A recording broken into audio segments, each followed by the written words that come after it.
네, 안녕하세요. 중용코딩입니다. 어느새 강의가 끝을 향해서 달려가고 있어요. 제목으로 6번째 강의고 엑셀 매크로와 유사한 구글 앱스 스크립트에 대한 설명입니다. 다음 시간은 팁이고 마지막 시간에는 뭔가 푸념 비슷한 얘기를 할 거예요. 그래서 사실상 뭔가를 배우는 시간이 오늘의 마지막인데 실습은 하지 않을 거예요. 그냥 앱스 스크립트가 뭔지에 대한 간략한 설명을 드리려고 합니다. 오늘 크게 3가지를 말씀을 드릴 거예요. 첫 번째로는 앱스 스크립트가 도대체 뭐냐, 이걸 하면 어떤 일들을 할 수 있느냐. 두 번째는 매크로 혹은 VBA랑 구글의 앱스 스크립트가 어떤 차이를 갖고 있느냐. 세 번째로는 이거 도대체 어떻게 공부하면 되느냐, 이 얘기를 간단하게 드리고 마무리를 하겠습니다. 엑셀의 매크로 혹은 VBA라는 게 있는 거를 이름은 들어봤으면서도 안 써보신 분들이 대부분일 거예요. 이분들은 딱 3가지 범주예요. 첫 번째, 이걸 하면 뭐가 좋은지 몰라서 안 쓰시는 분들. 두 번째, 쓸 일이 없는 분들, 매크로를 쓸 만큼 복잡한 일을 하지 않는 분들. 세 번째, 그냥 게으른 분들. 제가 아무리 설명을 드려도 두 번째, 세 번째 분들에게 앱스 스크립트를 하도록 만들 수는 없어요. 그래서 첫 번째 분들을 대상으로 앱스 스크립트에 대해서 설명을 드릴 겁니다. 그리고 물론 엑셀에서 VBA를 아주 잘 쓰고 계신 분들도 도움이 되실 거라고 생각합니다. 함수나 수식으로 할 수 없는 일들이 뭘까요?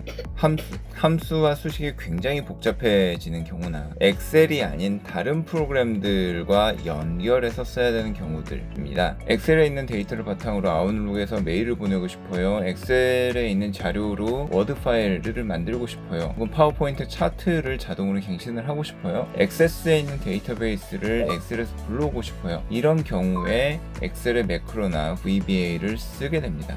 엑셀 카페나 아니면 크몽인 이런 데 가보시면 비주얼 베이직으로 정말 무슨 ERP 시스템을 만들어주는 분들이 아주 많아요. 그룹웨어 이런 것들을 다 만들어주신 분들이 굉장히 많습니다. 구글 역시 시트, 닥스, 슬라이드, 그 다음에 이거는 이제 설문지이고요. 드라이브나 지메일, 캘린더, 행아웃, G 스윗에 들어있는 거의 모든 제품들에서 앱스 스크립트를 사용을 할 수가 있습니다. 그럼 구글 시트에 있는 앱스 스크립트가 과연 엑셀의 VBA보다 뭐가 더 좋아? 제가 클라우드를 느낌표를 3번 찍었잖아요. 네, MS 오피스에 있는 VBA는 파일 기반입니다. 그래서 이걸 실행을 시키려면 파일을 열고 실행을 시켜줘야 됩니다. 구글 제품군들은 다 어디에 올라가 있어요? 클라우드에 올라가 있잖아요. 파일을 열지 않아도 구글 서버 위에서 자동으로 돌아가는 거예요. 컴퓨터를 켜지 않아도 되고요. 클릭을 할 필요도 없습니다. 반복적인 업무를 자동화하기 위해서 쓰는 건데 이 자동화가 내 컴퓨터가 아니라 구글 컴퓨터, 구글 서버 위에서 클라우드 위에서 돌아가기 때문에 이게 굉장히 큰 장점입니다. 그리고 구글의 자체 인증을 통해서 모든 인증 절차들을 처리해주기 때문에 엑셀 매크로에서 권한 관리라든지 이런 번거로운 일들의 필요성이 없습니다. 로컬 파일에서 로컬 파일과 똑같은 권한을 갖도록 실행이 돼버리니까 보안에 취약할 수밖에 없는 거죠. 하지만 구글 스프레드시트 앱스 스크립트는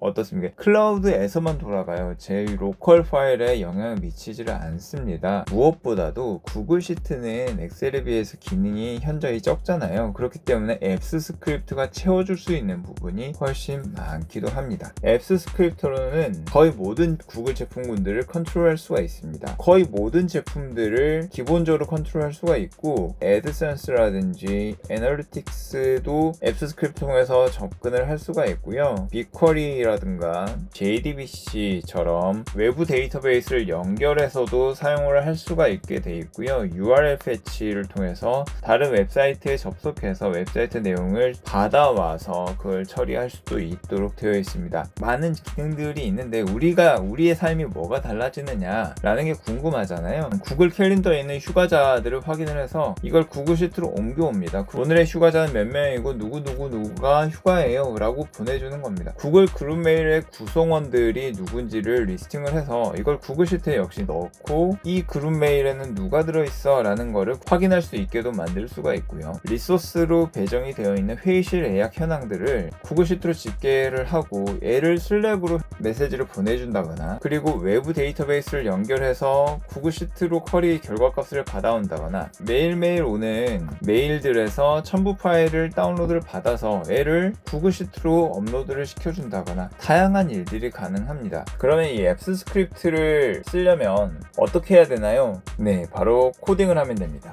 잠시죠.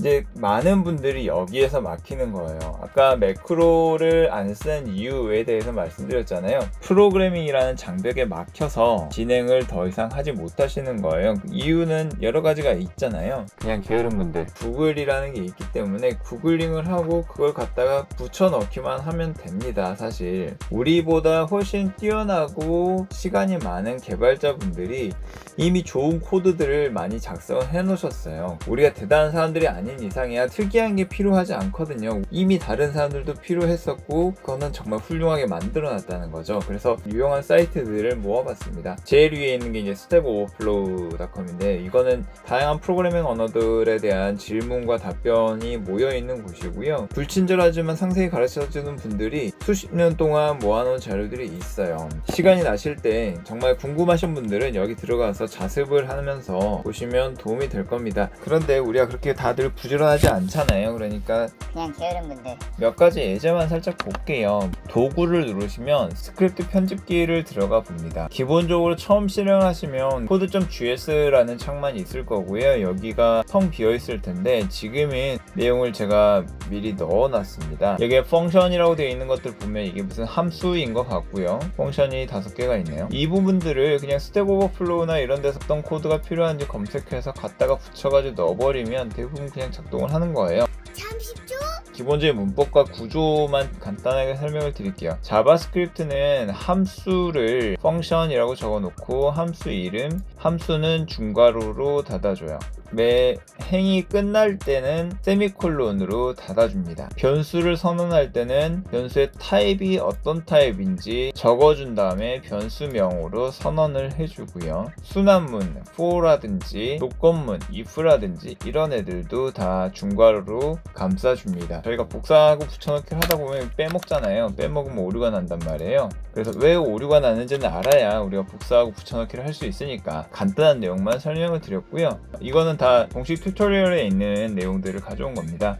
여기 보시면 on, open이란 함수인데 앱스 스크립트의 몇 가지 함수는 이름이 정해져 있어요. 그래서 on, open이란 함수는 여기 안에 들어가 있는 내용들은 자동으로 열릴 때 실행이 됩니다. 함수 안에 보면 스프레드시트 앱이라고 되어 있고 .getUI 사용자 메뉴를 생성을 해주는 명령인데요. 다이얼로그라는 이름의 메뉴를 전들고 여기에 open check new라는 아이템을 추가해줘 라는 내용입니다. 이 파일을 열면 다이얼로그라는 새로운 메뉴를 만들고 오픈하고 체크 뉴라는 거를 추가해줘 라고 이렇게 메뉴를 추가해주는 명령입니다. 그럼 오픈을 누르면 오픈 다이얼로그라는 걸 실행해줘, 체크 뉴를 누르면 체크 뉴라는 걸 실행해줘 라고 지정이 되어 있는 거예요. 오픈 다이얼로그는 여기 아래에 있는 함수명이고요. 체크 뉴 역시 여기 아래에 있는 함수입니다. 네. 오픈 다이얼로그를 했더니 다이얼로그 타이틀이라는 제목을 갖고 내용이 헬로 월드라는 내용이 적힌 대화창이 나옵니다. 이게 어떻게 되어 있는 거냐면 인덱스라는 이름의 HTML 파일을 불러와, 그리고 이 파일을 불러와서 대화창을 보여주는데 이 대화창 안에 이 HTML 파일을 보여주고 제목은 다이얼로그 타이틀로 달아줘 라는 함수입니다. 그러면 인덱스라는 HTML 파일은 어디 있어? 하고 봤더니 여기 옆에 보시면 index HTML이라는 파일이 있어요. 눌러보시면 여기에 hello world라는 이름으로 버튼, 클로즈 버튼을 달아줘 라는 HTML 파일이 기재가 되어 있는 걸 알 수가 있습니다. 파일 새로 만들기 위해서 HTML 파일을 만들면 마치 이게 폴더인 것처럼 여기다 쭉 만들 수가 있고요. 이 폴더 안에 들어있는 파일들을 참조해서 앱스 스크립트를 돌아가게 할 수 있습니다. 그래서 이게 일종의 로컬 컴퓨터 혹은 로컬 서버인 것처럼 돌릴 수가 있는 거예요. 저희 아까 체크뉴도 있었으니까 마저 눌러보면 체크뉴는 뉴메일을 체크하는 건데 보시면 제가 이메일 Gmail 박스에 35개의 읽지 않은 메시지가 있다는 걸 알려주고 있습니다. 위에랑 내용은 똑같고요. mail.html을 보면 unread email이라는 걸 가져오는 함수를 쓰고 있어요. 여기 보시면 구글 스크립트에 이런 get unread email이라는 함수가 있고 여기 보면은 create 메뉴라는 함수가 있고 이런 것들을 도대체 어디서 확인을 하는 건지 아까 보여드렸던 설명서 홈에 보시면 레퍼런스의 스프레드시트 쪽 아래 들어가 보시면 굉장히 다양한 항목들이 존재합니다. 여기에서 어떤 항목들을 가져올 수 있는지 찾아볼 수 있는 거예요. 잠시죠. 예를 들어 스프레드시트를 openByID라는 함수를 쓰면 그 고유한 아이디를 지정해서 어떤 스프레드시트를 열게 만들 수 있고, 스프레드시트의 URL을 지정해서 스프레드시트를 열 수도 있고요. 시트라는 속성으로 가보면 시트에서는 어떤 로우 컨텐츠를 추가해서 줄을 하나 더 만들어줘 라든가 내용을 다 지워줘 라든가 굉장히 다양한 함수들이 있습니다. 데이터가 들어있는 범위를 선택해줘 라는 함수들도 있고, 구글 시트에 있는 내용을 제어하는 것들이 가능하죠. 어떤 특정한 시트에서 A2부터 Z까지를 범위를 잡아서 다 지워버려 명령도 쓸 수가 있고요.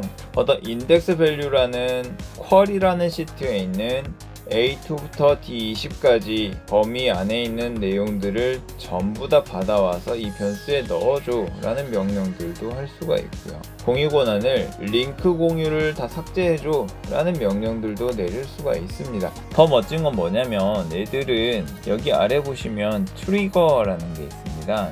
트리거라는 거는 어떤 항목이 발생하면 앱스 스크립트를 실행해줘 라는 설정을 할 수 있는 겁니다. 이 트리거 추가를 눌러보시면 내가 컴퓨터를 켜지 않아도 자동으로 주기적으로 실행이 되거나 아니면 특정한 이벤트가 발생할 때 실행이 되도록 명령을 해줄 수가 있는 거예요. 즉 온오픈이라는 함수를 실행해줘. 근데 어떤 이벤트야? 스프레드시트에서 발생한 이벤트인데 예를 들어 열릴 때 아니면 스프레드시트가 수정됐을 때, 설문지가 제출됐을 때, 이럴 때 이 함수가 수행되도록 할 수가 있고요. 이게 수정되면 어떤 함수를 실행을 시켜서 특정한 이메일 주소로 이메일을 전부 다 발송해줘 라는 명령을 할 수도 있을 거고요. 시간 기반으로 하게 되면 특정한 시간에 실행이 되게 할 수 있습니다. 일 단위 타이머인데 매일 몇 시부터 몇 시 사이에 애를 실행해줘. 데이터를 갱신해주는 앱스 스크립트를 짜놓고 이거를 매일 새벽에 실행되도록 만들면 아침에 오면 데이터가 자동으로 갱신이 되어 있는 거죠. 굳이 파일을 열어서 엑셀 매크로를 수행해주지 않아도 자동으로 처리가 되도록 할 수 있는 겁니다. 예제 코드들을 몇 개 간단하게만 보여드릴게요. 노션 페이지도 다 있는 내용들입니다. 어드민 디렉토리에 있는 그룹을 받아서 얘를 구글 시트에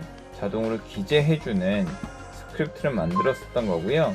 얘들은 트리거를 달아서 이 구글 시트에 어떤 사용자가 접속을 하면 다른 사용자들이 누가 있는지를 기록을 해주는 형태로 앱스 스크립트를 짰던 겁니다. 여기 if 조건문은 중괄호로 묶어주고 for 순환문 역시 중괄호로 묶어졌죠. 특정한 DB랑 연결을 하는 것들도 가능하고요. 그리고 사내 메신저인 슬랙에 특정 채널에다가 메시지를 보내주는 것들도 가능합니다. 내가 필요한 함수를 만들어서 쓸 수 있습니다. 당연히 이건 역시 너무나도 뛰어나신 분들이 다 만들어 놨으니까 복사해서 붙여넣어서 쓰면 돼요. 여기 보시면 웹앱으로 배포라고 되어 있잖아요. 웹앱으로 배포를 하게 되면 이 주소를 통해서 접속을 할 수가 있게 됩니다. 이 doget이라는 함수는 웹앱으로 배포를 했을 때 사용자들에게 수행해주게 되는 함수인데요. 보시면 여기 또 똑같이 아까 체크뉴와 동일하게 메일이라는 HTML 파일을 보여주도록 되어 있습니다. 그래서 아까 웹앱의 주소를 적어 놓고 실행을 하게 되면 mail.html 파일이 보이도록 되어 있는 거예요. 이번 시간에는 앱스 스크립트를 통해서 어떤 일들을 하실 수 있는지를 소개해 드렸고, 이런 일들을 하면 내가 삶이 훨씬 편해지겠다 라고 생각하시는 분들은 아까 소개해 드렸던 튜토리얼들을 한번 수행을 해 보시면서 공부를 하시고, 잘 안 풀리는 부분들은 언제든지 질문을 주시면 제가 열심히 답을 달아 보겠습니다. 정리를 할게요. 앱스 스크립트는 엑셀에 비해서 다양한 클라우드 기반의 구글 서비스를 연결할 수 있고, 그리고 인증 역시 구글을 통해서 처리가 되기 때문에 시트 밖에 있는 데이터를 활용하거나 시트 데이터를 외부로 보내는 일들을 사용자들이 특별히 개입을 하지 않아도 자동으로 수행할 수 있도록 만들어주는 매우 편한 도구이다 라는 점이었고요. 물론 이 편한 도구를 쓰기 위해서는 자바스크립트에 대한 기본적인 이해는 있는 편이 좋겠다 라는 내용이었습니다. 네, 오늘까지 한 달 정도 구글 시트에 대한 내용들을 계속 말씀을 드렸고요. 여기까지 따라오시느라고 정말 고생을 많이 하셨습니다. 다음 시간에는 구글 스프레드시트를 편하게 쓸 수 있는 몇 가지 팁들을 소개를 시켜드리고요. 뭔가를 머리에 집어넣어야 되는 거는 거의 끝났으니까 이제 홀가분하게 들어주시면 될 것 같습니다. 고생하셨습니다. 감사합니다. 중년코딩이었습니다. 잠시죠.